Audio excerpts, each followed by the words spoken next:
Buying a home is possibly one of the most expensive investments in a person's life. As a savvy home buyer, you should have a home inspected by a professional home inspector during the home buying process. Look at it this way: a home inspection is like a physical examination of the home. The home inspector will thoroughly examine the home looking for safety, function, and structural issues.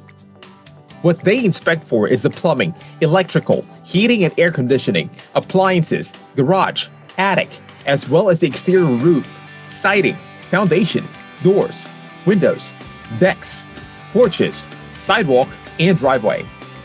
You will receive a detailed report with photos and a summary page listing any concerns and items that may need to be addressed in the future.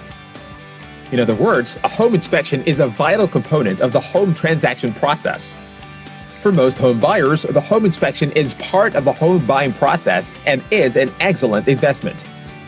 In the long run, the home inspection can save you hundreds, if not thousands of dollars.